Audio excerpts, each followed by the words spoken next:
Okay, so today, welcome back. We are talking about settling on the Great Plains in Chapter 5, Section 2.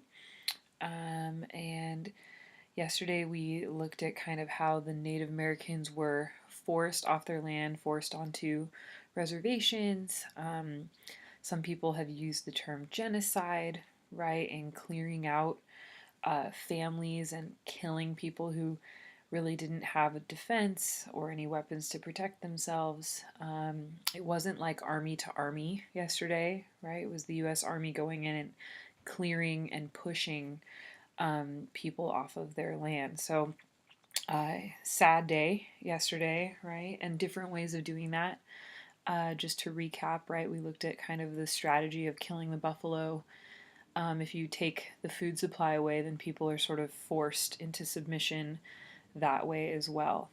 Um, anyway, today we are looking at now kind of moving forward what starts to happen with this land, right? So what does the US government do at this point? Um, they start to settle the land, and we're going to look at kind of how that happens. Let me click my first slide here. Um, okay, so this land is going to be occupied mostly by white American settlers that's the government's intention for this land. Um, how does it become possible? First of all, railroad technology is key because in the 1830s, 1840s, 1850s, yes, there are people who are actually like walking next to their wagons going out to the west, but by the time we're after the Civil War, 1860s and 70s, there's a number of small rail lines, and a lot of people, if you're going to move out west, um, you do so right with railroad because it's the logical choice. One of the biggest events for the railroad was the completion of the Transcontinental Railroad in 1869 in Promontory Point, Utah. And the way that this worked was that the Central Pacific Railroad, right, was coming from, I believe, the West Coast, and the Union Pacific Railroad was coming from somewhere in the middle of the country, and those two lines met together, and there's this big ceremony where they nail in a golden spike, and you can go there today, and they still have a museum with the golden spike.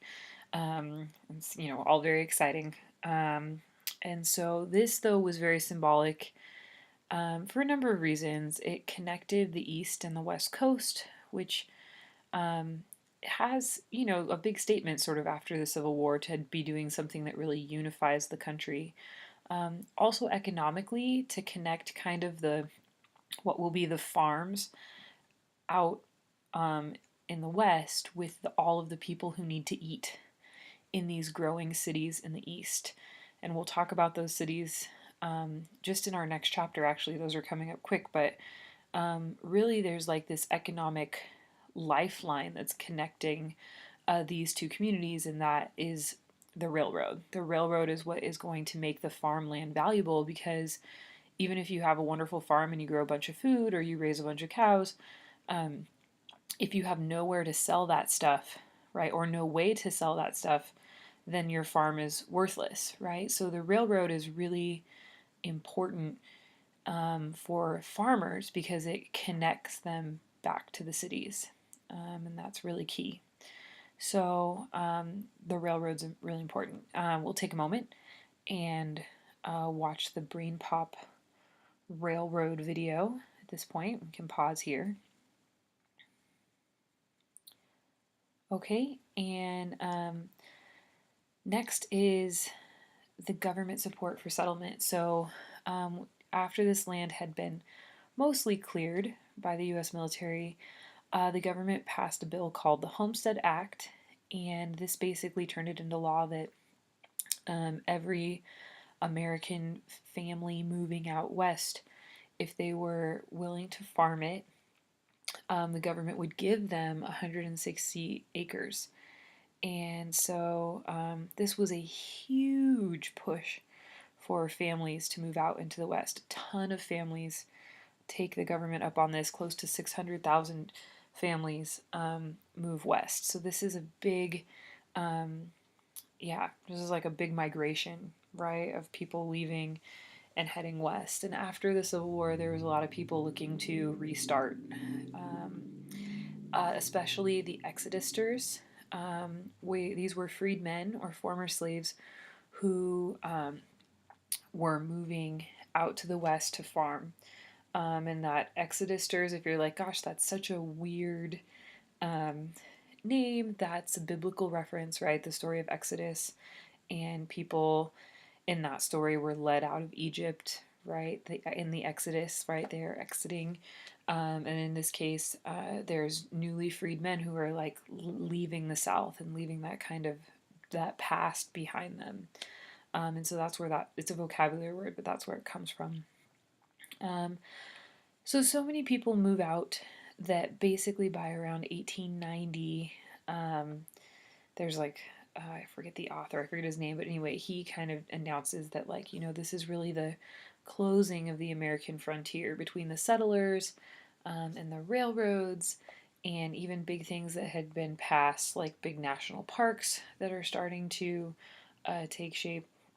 That this is like the frontier is closed. There's no more open ended West. And that's, it's a big deal because for Americans at the time, that was always part of the American identity, that there was always a frontier, there was always somewhere else to go, or there was always this, this outer rim to explore that was kind of unsettled and a little bit, adventurous or something, right? But this is kind of the end of this era for America in terms of its like being able to just expand, right? So for now, put a little pause on the expansion button. Okay, good. And let's take a look at what else here. Okay, so for these guys that moved out on the plains, this is such a difficult life that they have on the frontier. Um, Again, none of the luxuries that we think of today in terms of, running water. Running water or indoor plumbing isn't really going to be a thing for the next, like, I don't know, almost 100 years or something crazy like that. And so a lot of these guys are moving out uh, with, very little even to make a home front. If you think about life on the plains, it wasn't like you could just chop down trees and make like a log cabin. There's no trees. That's not like a resource that's there. So in truth, a lot of people dug their homes not in the ground, but sort of like if you can picture from like a mountainside or something that sort of slopes up a little bit. Um, they would dig out, and they called them dugouts, right? You can picture like a baseball dugout or something that's not as nice as baseball dugouts today. And they also called these soddies because they would also sometimes try to make bricks in quotation marks from these like basically like dirt from sod. Right? Sod is like the grass that goes on top of the dirt that holds the roots of the grass hold that dirt together. Um, anyway, so they made homes either by digging them out of the dirt or by creating dirt bricks. And these homes were good, really good at insulating, meaning like when it was hot outside, they were much cooler inside, and when it was cold outside, they were much warmer inside. Dirt is a great insulator, but it houses all kinds of things like bugs and snakes, and also um, it it is really in terms of like water and staying dry. It's a water sort of conductor, so like water just flows right through. A lot of times these houses would be bug infested, rodent infested, wet places that really it would be hard to live in. And so these are for most people living out in the elements. This is their kind of living in these like dirt homes. Women's work on these in these places was crucial. They did absolutely everything, and it was very different from maybe the kind of role that you picture a lady in the 1800s um, doing, but there's no general store. There's no like Target. If you're me, there's no Amazon to like deliver things to the door for you. And so like they're making their clothes, they're making things like their soap, right, from animal fat. If their kids get hurt, or if somebody gets hurt, or if they get hurt, they are the doctor on call. There's nobody else out there to ask. A lot of times these people are really going it alone. And so a lot of responsibility fell to the ladies to make sure that everybody had, um, food that was cooked and that their clothes were clean. And again, there's no washing machine, just none of that stuff. And so it is for this reason that a lot of states in the West, as women's suffrage, the right for women to vote, as that becomes kind of an issue, a lot of these Western states are going to grant women the right to vote very early on. And the reason is that they're equals in society. Everybody knows that if mom or aunt or grandma wasn't doing X, Y, or Z, they would be in trouble, like serious trouble. Mom was doing a lot to keep everybody clothed and fed and healthy. And so there's a real sense of equality in the West. Like a lot of people are working and living together as equals. And so the vote comes early in the West for women. And okay, other things, technical support for farmers. Um, this is that there's a lot of new inventions that basically increase crop production out there. We had talked about the steel plow and the reaper, and again, just the other things that are kind of coming along.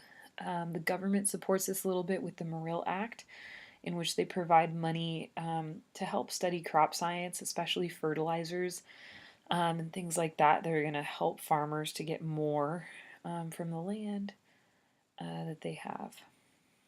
Good. Okay. And then the last slide here talks just a little bit about the challenges that some of these farmers faced. A lot of farmers, even though the land was free, went into debt. One of the realities of the West are these huge bonanza farms that have thousands and thousands of acres, but not necessarily the manpower or the equipment to run them. A lot of people got into trouble basically buying equipment and tools that they couldn't afford. And the game of farming a little bit is that you have to take out a loan to buy your seed or to buy your tools or to rent your horses or things like that. And then you hope in the fall, when you harvest all your crop, you hope that you make enough money to pay everything back. But it's a little bit of a gamble, right? Some years you might be able to pay everything back, other years maybe not. And so debt on the farms was a serious issue. And we're going to continue talking about that in the next section. But a lot of farmers have really, money becomes a very big problem pretty quick for many of the farmers. Okay, that is that.